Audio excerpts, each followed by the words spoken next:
Hum.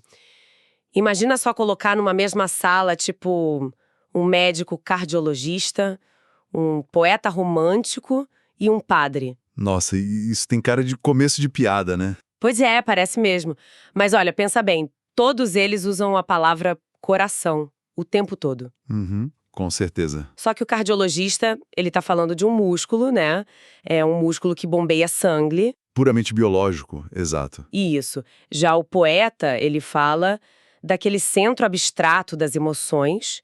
E o padre, bom, ele fala da essência espiritual do ser humano, sabe? Sim, e se eles tentarem debater o que é o coração sem alinhar os termos antes, o atrito é imediato. Imediato. Eles estão, tipo, usando a exata mesma palavra, mas vivendo em universos completamente paralelos. Essa imagem perfeita para o que a gente chama de águas turvas da linguagem. Uhum. E quando a gente transfere esse mesmo nível de atrito, sabe, para uma palavra que carrega ainda mais peso histórico e cultural, o nível de confusão se multiplica de uma forma impressionante. E a palavra que vai ser o centro da nossa análise de hoje é justamente uma dessas, sabe? Que parecem simples, mas, tipo, escondem universos inteiros. E que palavra seria essa? A palavra é céu. Ah, o céu.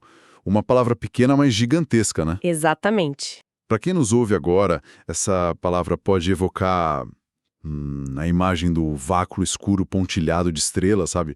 Ou figura de anjos tocando harpas, Uhum, sim. ou até mesmo um estado mental de paz profunda. E é exatamente essa multiplicidade de significados que nos traz ao material de hoje. O material que tenta, de certa forma, colocar alguma ordem nesse caos todo. Isso mesmo. No mergulho profundo de hoje, nós vamos explorar a apresentação, a ficha catalográfica e também os agradecimentos de um livro. Um livro bem específico, né? Sim, um livro publicado em 2019 pela editora Viseu, que foi escrito pelo autor brasileiro Edivan Sena. O título é bem direto ao ponto, inclusive. O título é O Céu e Suas Diversas Concepções. E a nossa missão hoje é, tipo, entender como o autor desata esse imenso nó conceitual. Uhum. Ele faz isso dividindo a palavra céu em 3 dimensões distintas. E o mais interessante é como ele usa toda essa estrutura teórica para um propósito extremamente pessoal, no final das contas. O que torna essa leitura tão rica, eu acho, é que não estamos diante de um dicionário frio, sabe? Ou de um tratado acadêmico distante. Com certeza não. O autor parte de uma observação muito prática, que é, as pessoas estão discutindo, debatendo e até brigando porque usam a exata mesma palavra para descrever realidades que são incompatíveis. Pois é. Ele, tipo, mapeia o campo de batalha antes de propor uma trégua. Bom, vamos lá. Vamos desvendar isso. Antes da gente poder categorizar o que é o céu segundo a obra, a gente precisa entender a raiz desse problema, né? Exato, o porquê da confusão. Na apresentação do livro, o Sena aponta algo que eu achei muito perspicaz.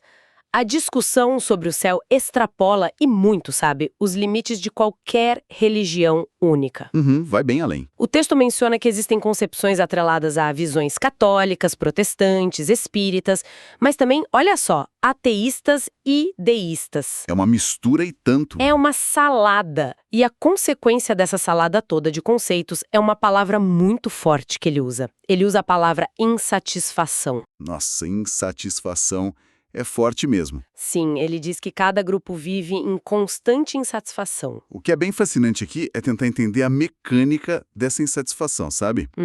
Não é um incômodo leve, é um atrito existencial profundo. A raiz desse problema, segundo o próprio texto, é que cada grupo defende ferrenhamente a sua própria doutrina. Exato, ou a sua filosofia de vida, né? Isso. E isso gera o que o autor chama de assertivas e contradições. Que é um termo ótimo. É perfeito, porque imagina só a angústia de tentar expressar a sua visão de mundo mais profunda e perceber que o próprio chão da conversa, O vocabulário básico. exatamente o vocabulário básico, está escorregando, não tem firmeza. É como se, tipo, o ateísta apontasse pra cima e visse apenas matéria, sabe? Gases, vácuo. A física pura. A física pura, né? Enquanto o cristão olha para o mesmo ponto geográfico e enxerga a promessa invisível de salvação eterna, Eles estão, na prática, gritando um com o outro através de um muro invisível de semântica. E por que as pessoas não podem simplesmente concordar em discordar, sabe? Pois é, por que é tão difícil? Porque a linguagem é a forma como a gente valida a nossa realidade. Ah, entendi. Quando o vocabulário não é partilhado, a simples existência da definição do outro parece uma ameaça à nossa própria definição. Faz todo sentido. Então, o mérito inicial do autor é justamente levantar a mão no meio dessa gritaria toda e dizer, olha, parem, nós sequer estamos falando da mesma coisa. E é aí que ele entra com a estrutura para, resolver essa angústia toda. A solução dele. Isso. O Advan Sena propõe uma solução que eu achei bem engenhosa. Em vez de tentar forçar um único significado vitorioso, ele decide fatiar o conceito. Dividir para conquistar, né? Literalmente. O livro divide a ideia de céu em 3 dimensões fundamentais. A primeira é o que ele chama de dimensão espacial. Que seria a visão mais científica da coisa. Exato. O texto define essa dimensão como o espaço sideral. Sabe, aquilo que pode ser visto, estudado, observado, e que é caracterizado pela presença de corpos e fenômenos espaciais. Essa é a dimensão da astronomia, da física, é a lente do telescópio, como a gente falou antes. Com certeza. É o céu literal, né, que tem peso, tem massa, temperatura, gravidade. Acho que é a camada mais palpável da nossa discussão aqui. É a mais fácil de visualizar, né? Mas aí ele avança para a segunda categoria, que é a dimensão espiritual. Aí o jogo muda. Muda bastante. O texto descreve essa dimensão explicitamente como uma doutrina. O céu passa a ser tratado como um lugar espiritual, onde residem Deus, os seus anjos e os santos. Uma visão bem clara. Bem clara. E a apresentação é bem específica, ao pontuar que este é o destino para onde devem ir todos aqueles que morrem na sua graça. Ou seja, a gente fecha o telescópio e abre a teologia, né? Exatamente. A gente entra no terreno invisível da fé e do destino da alma. E perceba como essas duas primeiras dimensões, elas operam em frequências totalmente diferentes, sabe?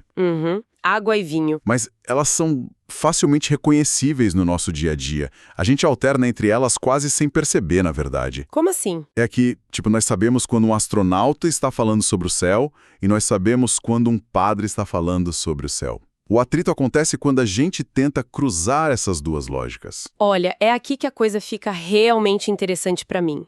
Porque a terceira dimensão que o autor introduz é tipo uma curva fora da estrada. Ela foge um pouco do esperado. E foge muito. Ele chama essa de dimensão pessoal. O texto diz que a concepção do céu pessoal trata do assunto de acordo com ser uma pessoa. E se refere ao ser de onde provém ou de onde nasce. Essa introdução, ela cria meio que um tripé conceitual para suportar a obra inteira, sabe? Olha, eu confesso que eu fiquei meio confusa nessa terceira e eu preciso fazer o papel de quem nos ouve agora e talvez esteja meio perdido também. Claro, vamos tentar clarear. Talino. Exato. Mas, o que significa na prática essa terceira dimensão, quando o texto diz, referindo-se ao ser de onde provém ou de onde nasce? É uma definição bem densa. Sim, a gente está falando de biologia, de, ancestralidade, ou propósito de vida. Como que uma pessoa nasce de um céu pessoal? Essa é uma excelente pergunta, porque o texto realmente dá um salto para uma abstração bem profunda aqui. Pois é. Para tentar traduzir isso para algo mais palpável, a dimensão pessoal não é sobre o universo lá fora e nem sobre o paraíso após a morte. Tá. É sobre o estado interior de origem e pertencimento de um indivíduo. Pensa de forma bem existencial mesmo. Como se fosse um lugar seguro interno? Quase isso. Quando alguém diz algo como, o meu céu é a minha família, ou, o meu céu é estar em paz com a minha própria consciência. Ah, sim. Essa pessoa não está falando de gravidade, certo? E também não está falando de anjos. Ela está falando do núcleo dela. Exatamente, do seu núcleo de ser. É uma resposta filosófica sobre qual é o estado ideal, a partir do qual a pessoa sente que a sua verdadeira essência nasce. Sabe de onde ela provém? Ah, agora as peças se encaixam perfeitamente. É o céu como um estado de ser interior, né? Um compasso subjetivo. Isso. Um compasso subjetivo é uma ótima definição. É muito fascinante porque isso abre espaço para pessoas que não se importam com a física quântica e que não seguem nenhuma religião formal. Com certeza. Elas ainda assim possuem uma dimensão pessoal de céu que serve como guia. Se a gente conectar isso a um panorama mais amplo, nós percebemos que essa tríade proposta pelo autor... O espaço físico, a morada divina e o estado interior, né? Exato. Essa tríade é uma forma clássica e profundamente elegante de organizar a sobrecarga de informações que é a experiência humana. Uhum. Ao fatiar o conceito dessa maneira, ele meio que oferece uma saída para aquela insatisfação que a gente discutiu lá no começo. Porque não é mais um jogo de soma zero, né? Exatamente. Não é soma zero. Não é preciso escolher entre acreditar na ciência, ter uma fé religiosa ou nutrir um propósito interior. A pessoa pode ter tudo isso. Sim, quem está lendo pode concordar plenamente com a vastidão física do cosmos sem que isso exija, queimar a ponte com a sua crença em um espaço de salvação divina. Desde que, e esse é o ponto principal, desde que todos na mesa de debate saibam em qual dimensão eles estão operando naquele exato momento da conversa. E o texto da apresentação, ele sublinha uma exigência bem importante. Ele diz que a compreensão correta do tema exige que a devida atenção seja dada à análise do assunto nestas 3 dimensões em conjunto. Não dá para isolar. Não dá. Ignorar qualquer uma delas é, ficar com uma visão mutilada do que essa palavra representa na história humana. O autor quer fechar a conta considerando o pacote todo. Agora, já que nós passamos pela estrutura lógica da obra, a gente precisa virar os holofotes para as motivações de quem construiu essa estrutura. As motivações? Esse é um ponto crucial. Porque lendo as fontes originais, a introdução e tudo mais, fica muito evidente que o Ed Van Sena não está apenas escrevendo um dicionário neutro. Não mesmo. Na conclusão da apresentação, ele afirma com todas as letras que espera que a leitura traga uma verdadeira compreensão de céu, fazendo o leitor acreditar, e aqui eu vou usar as palavras exatas dele. Certo. Pela visão cristã católica na salvação das almas que recorrem à misericórdia de Deus. É bem direto. Muito direto. Ele quer favorecer o credo ensinado pela Igreja Católica. E olha, essa revelação muda completamente a textura do livro, né? Sim, mas espera aí. Isso me faz pensar numa contradição. Qual? Se a intenção final dele, que é declarada abertamente, é evangelizar e melhorar a fé católica de quem lê, isso não compromete totalmente a neutralidade daquela divisão matemática das 3 dimensões que a gente acabou de falar? É uma ótima provocação. Quero dizer, ao criar um espaço, teoricamente igual para todas as visões, ele não está, no fundo, apenas armando o tabuleiro para empurrar a pessoa em direção à sua própria dimensão espiritual católica no final do jogo? Isso levanta uma questão importantíssima sobre como a gente lida com a intenção autoral, sabe? A resposta curta para sua pergunta é sim. A obra tem um viés e tem uma agenda declarada. E a resposta longa? A resposta mais profunda é que a existência dessa agenda não invalida a utilidade daquele modelo tridimensional que ele criou. E é vital notar que o fato dele declarar essa intenção logo na apresentação é um ato de extrema franqueza intelectual. Verdade, ele não esconde nada. Não. O pior tipo de viés é aquele que se disfarça de neutralidade absoluta, né? Aquela falsa isenção. Exato. O Ed Van Sena faz exatamente o oposto. Ele entrega para quem vai ler o mapa e diz, olha, aqui está o terreno mapeado de forma imparcial, mas, eu quero te guiar até este ponto específico aqui do mapa. E aqui vale a gente pontuar para quem nos ouve de forma totalmente observadora que o nosso papel nessa análise não é validar se a visão cristã católica está correta. Com certeza não. Em relação à visão espírita, protestante ou ateísta, nosso papel aqui é destrinchar como o autor utiliza uma ferramenta puramente racional e acadêmica. Que é essa categorização semântica, né? Exatamente, essa categorização para envelopar uma missão que é puramente ancorada na fé dele. Ele organiza a razão intelectual, digamos assim, para permitir que o espírito possa repousar e acreditar no que ele acredita. É muito bem pensado.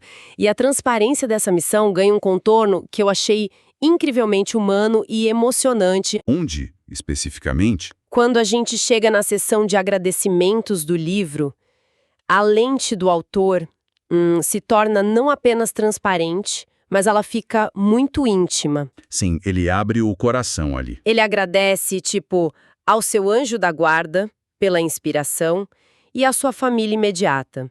Ele menciona a esposa, Maria José, e os filhos jovens. O Gabriel e a Maria de Fátima. Isso. E eles serviram como primeiros leitores e revisores informais desse material todo. Sim, o envolvimento da família, sabe, lhe dá um peso totalmente diferente à obra. Dá muito peso. E tem um detalhe nos agradecimentos que, eu confesso, me pegou de surpresa também. Qual foi? Uma passagem que é possivelmente a chave mestra para a gente entender o motor emocional por trás de todas as páginas. Eu acho que eu sei do que você está falando. Ele dedica um agradecimento longo e super comovente à sua falecida mãe. Ele descreve ela como um instrumento nas mãos de Deus pelo esforço que ela teve na construção da fé dele. Sim, eu anotei essa parte. Mas a frase que realmente salta aos olhos é quando ele afirma que a mãe, através da educação que deu a ele, Evitou a protestantização dele. isso evitou minha protestantização, fazendo-me mais católico do que já era. Cara, essa confissão sobre evitar a protestantização é tipo um documento vital para a gente entender a gênese de todo o conflito que ele explora lá na apresentação. Com certeza. Lembra daquela insatisfação que a gente discutiu no início? Lembro, a briga entre os grupos religiosos? Exato. Pro autor, isso não é apenas uma teoria abstrata que ele observou de longe, não. Não é um experimento de laboratório. Não é. O atrito das definições sobre a fé aconteceu dentro do próprio ecossistema familiar e comunitário dele. Então, o que tudo isso significa, né? Significa que a motivação para classificar, estudar e escrever exaustivamente sobre a doutrina da fé católica não nasceu de um impulso acadêmico solitário. Nasceu de uma experiência de vida. Nasceu de uma semente que foi plantada pela mãe, sabe? É uma espécie de herança teológica e afetiva. É bonito isso. É impressionante pensar em como as nossas definições de conceitos imensos e abstratos, tipo o céu, a salvação ou a origem da alma, como esses conceitos são frequentemente forjados não em grandes debates filosóficos, sabe? Na mesa da cozinha, né? Na mesa da cozinha, nas orientações maternas, na dinâmica íntima da família. A jornada intelectual dele é, no fundo, a manutenção de um laço familiar. Ele também agradece ao irmão, o Admilton, por animá-lo sempre nesses objetivos religiosos, sabe? Tem todo um suporte ali. Tem. Portanto, o livro é classificado pelo próprio Edvancena como um trabalho de evangelização. Ele pegou aquele emaranhado semântico do mundo exterior e usou a bússola que a mãe deixou para ele para navegar. E agora ele quer oferecer essa mesma bússola aos leitores católicos. Exatamente. É um exercício fenomenal de pensamento crítico a gente poder analisar o livro através dessa dupla camada. É riquíssimo. Por um lado, a gente tem uma taxonomia fria e super útil, né? Céu espacial para a ciência, céu espiritual para a religião, céu pessoal para o estado existencial. A razão operando. Isso. Mas, por outro lado, nós temos o sangue quente da devoção. Sabe, um filho honrando o esforço da mãe para mantê-lo ancorado na tradição católica diante das pressões dessa protestantização que ele menciona. E uma camada não destrói a outra, isso que é genial. Não destrói. Elas coexistem e elas tornam a obra um retrato fascinante do comportamento humano diante das suas próprias crenças. Sabe? E a gente volta à genialidade da premissa, porque nós podemos pegar essa ferramenta tridimensional que ele propõe e usá-la nas nossas próprias vidas. Sem dúvida. Mesmo que a gente não compartilhe do destino final teológico que o autor almeja. Sim, porque saber desmembrar as dimensões de uma ideia é um antídoto super poderoso contra debates desgastantes e circulares, né? Nossa, com certeza. Isso nos leva a repensar totalmente a nossa jornada neste mergulho profundo de hoje. Foi uma bela jornada. A gente partiu de um conflito de palavras que causa insatisfação e brigas intermináveis, passando por essa angústia de diferentes grupos tentando monopolizar o sentido de algo tão vasto como o céu. E nós descobrimos logo em seguida a engenhosa solução do autor, né, que é fatiar o problema. separar o espaço físico e mensurável do domínio invisível da salvação teológica. E da complexa reflexão ontológica sobre as nossas próprias origens internas, aquele céu pessoal. Isso. E, finalmente, nós desvendamos o coração humano pulsando ali por trás da teoria acadêmica, né? A mãe dele. A influência da mãe, sim, a preocupação em manter uma raiz religiosa familiar intacta e o uso da filosofia para um propósito declarado de evangelização. Mas a gente tem que se perguntar por que isso tudo é essencial para quem acompanha a nossa análise até agora. Boa pergunta. Porque, cara, a cada momento das nossas vidas, nós corremos o risco de entrar nesses debates de soma zero. De bater cabeça por bobagem. Sim, a gente entra em atritos baseados em palavras que carregam galáxias inteiras de significados. Pensa, por exemplo, em discussões sobre palavras como liberdade, sabe, justiça, amor ou sucesso. Nossa, essas dão pano pra manga. Quando a gente desenvolve a capacidade de pausar e perceber que nós podemos estar falando sobre a mecânica física ou legal de algo, enquanto a pessoa do outro lado da mesa está defendendo com unhas e dentes uma verdade existencial ou afetiva, sabe? Sim. Nós adquirimos uma vantagem intelectual e emocional incrível. É o poder de evitar essas paredes de semântica e começar a construir pontes de verdade. Exato. Ao invés de gritar que a nossa definição é a única verdadeira, a gente aprende a fazer a pergunta central, né? Que é em qual dimensão dessa ideia nós estamos operando neste exato minuto. Essa mudança de postura, ela transforma discussões exaustivas em conversas super produtivas. Transforma a água para o vinho.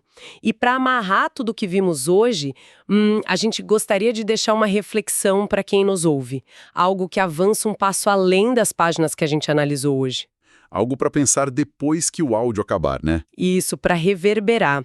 A ciência e a observação astronômica nos provam diariamente que o nosso céu espacial, sabe, o universo físico, ele continua a se expandir de uma maneira inimaginavelmente rápida. As descobertas não param. Não param, revelando buracos negros supermassivos, galáxias distantes e fenômenos que desafiam a nossa compreensão básica da realidade. A lente do telescópio tá, ficando cada vez mais ampla e complexa. E a provocação que fica ecoando a partir disso é a seguinte. À medida que a humanidade é forçada a lidar com essa expansão aterrorizante e maravilhosa, né, da dimensão puramente espacial, sim, de que maneiras invisíveis isso vai forçar as nossas definições do céu espiritual e do céu pessoal a evoluírem, sabe, a se adaptarem ou também se expandirem nos próximos séculos. É de dar um nó na cabeça. Será que a descoberta da vastidão infinita lá fora vai inevitavelmente alterar o tamanho e a forma do céu que a gente carrega do lado de dentro? Olha, é uma excelente questão para ponderar na próxima vez que quem nos ouve olhar para as estrelas. Com certeza. Ou, dependendo da dimensão de preferência da pessoa, na próxima vez que ela olhar para dentro de si mesma. Até o nosso próximo mergulho profundo.